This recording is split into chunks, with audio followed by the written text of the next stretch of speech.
terangkat dari sebuah hadis Rasulullah Sallallahu Alaihi Wasallam yang diriwayatkan oleh Bukhari dan Muslim. Itu man syayya'a janazatan falahu qiratun min al-ajri fa in waqafa hatta yudfana falahu qiratan. Siapa yang mengikuti jenazah saat dibawa ke kubur, maka baginya itu satu qirat daripada pahala. Maka jika berhenti ia menunggu sampai ditanamkan, maka baginya 2 qirat.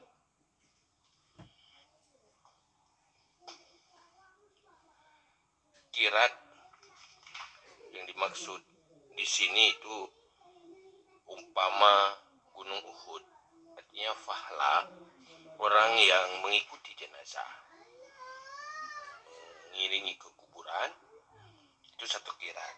Menunggu sampai ditanam, selesai ditanam 2 qirat. 1 qirat umpama 1 gunung Uhud, 2 qirat berarti 2 gunung Uhud, sebagai gambaran kepada sangat besar pahalanya.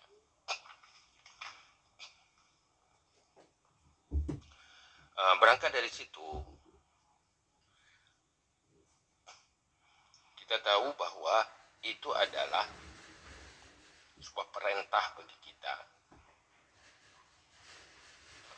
yang menggerakkan kita untuk melaksanakan kewajiban-kewajiban di saat saudara seagama menghadapi kematian, dalam kematiannya. Dan itu adalah etika hubungan antar sesama manusia yang merupakan hak bagi orang yang sudah mati. Sehingga dalam Islam kita tahu, di dalam pergaulan manusia, interaksi antar sesama manusia banyak hak dan kewajiban. Mulai dari sampai hidup, sakit, dan mati. Semua ada hak dan kewajiban antar sesama muslim. Sehingga tajhid jenazah, memandikannya, itu adalah hak bagi orang yang mati dan kewajiban bagi orang yang hidup. Maka dalam hal itu, semua kewajiban-kewajiban itu wajib dilaksanakan pada yang diwajibkan. Tidak ada yang sunat dilaksanakan. Salah satu kewajiban adalah mengurus kematiannya, mengkafaninya, menguburkannya, dan salat di atasnya. Kalau itu tidak dilakukan, maka Allah akan menuntut dan orang mati juga akan menuntut, karena haknya tidak dilakukan. Maka oleh karena itu, sesuatu yang telah diperintahkan baru bisa ditinggalkan kalau ada alasan untuk meninggalkannya.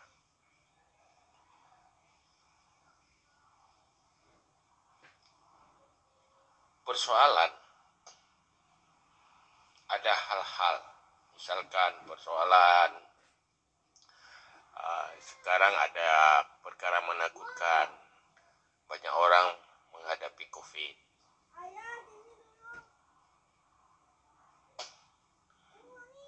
Apa kewajiban itu serta-merta menjadi hilang? Tidak wajib lagi dengan alasan-alasan itu harus ditinjau dari syariat. Semua yang wajib itu boleh ditinggalkan atau ada rukhsah di saat cukup alasan rukhsah. Kasus COVID, yaitu virus yang menular, ini sebuah persoalan yang perlu dipertanyakan. Apakah menjadi rukhsah tidak memandikannya lagi, kita menjauh harus menguburkannya lagi? Ini yang menjadi masalah.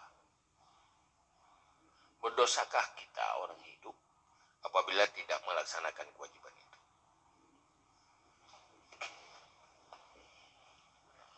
Maka dari itu kita ada sebuah pandangan, rumusan dalam syariat, di mana sebuah kewajiban yang masih mungkin dilakukan, itu tidak hilang kewajibannya. Kita tidak pernah berdosa, tidak melakukan sesuatu yang tidak diwajibkan.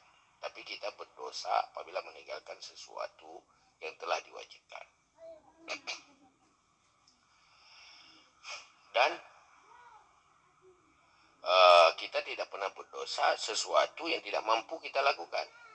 Tetapi kita berdosa apabila meninggalkan sesuatu yang masih mampu kita lakukan. Kalau persoalan virus, intinya mereka dimandikan, dikafani, dikuburkan. Kalau masih punya cara, artinya yang melakukan terhindar dari tertular di dalam menguburkannya, dalam memandikannya, di dalam mengkafaninya. Kalau masih punya cara, maka berdosa kalau tidak dilakukan.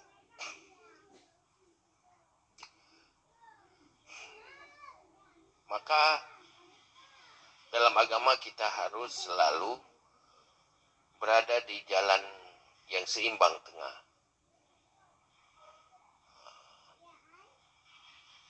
Jangan sampai kelewat takut sehingga meninggalkan kewajiban.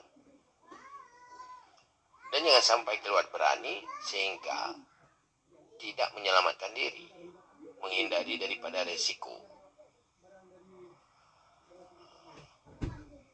Persoalan memandikannya kan tidak mesti pegang, tidak mesti bersentuhan. Kan ada cara-cara lain. Apalagi kita sekarang ada teknologi, ada sistem robotik yang digerakkan juga oleh manusia, yang tidak bersentuhan antara manusia di dalam melaksanakan kewajiban misalnya. Kan banyak sekali cara. Maka butuh informasi yang benar, yang tepat. Di saat kita menjaga kesehatan kita, menjaga keselamatan kita, jangan sampai tertinggal kewajiban-kewajiban yang merupakan hak bagi orang yang telah mati.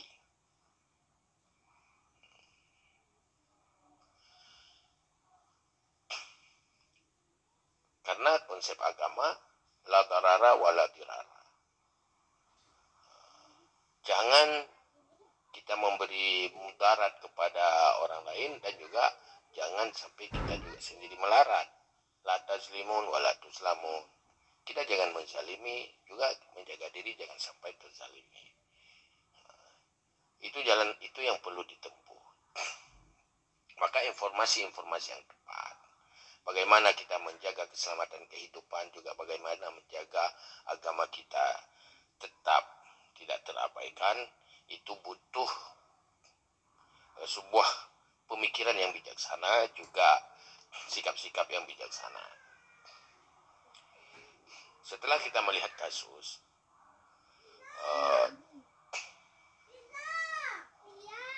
hal yang tidak mustahil sama sekali bahwa kita masih bisa melaksanakan kewajiban itu. Dan virus itu bukanlah sebuah keaiban. Virus kan penyebab kematian. Penyebab kematian macam-macam. Dan penyebab penyakit yang menular juga macam-macam. Tetapi jangan membuat kemuliaan manusia itu hilang gara-gara itu. Allah sendiri memuliakan manusia dengan tidak menghukum najis manusia yang tidak bernyawa. Kalau makhluk lain mati tanpa lewat penyembelihan syariat, mati sendiri, hilang nyawa tanpa lewat prosedur syariat, jadi benda yang najis. Tetapi beda dengan manusia. Allah tidak najis, tubuh manusia yang tidak bernyawa, itu adalah sebuah kemuliaan dari Allah. Allah saja memuliakan. Maka kita manusia juga harus memuliakan yang sejenis dengan diri kita sendiri. Kita manusia yang sudah mati juga manusia. Kita juga akan mati. Okelah, kalau orang lain mati, kita tidak peduli. Coba bayangkan kalau kita mati. Betapa sedihnya. Dan hak mereka itu akan dituntut sampai di akhirat apabila kita tidak melaksanakannya. Hal yang paling menakutkan adalah tuntutan di akhirat di saat kita tidak melaksanakan kewajiban-kewajiban itu. Terima kasih.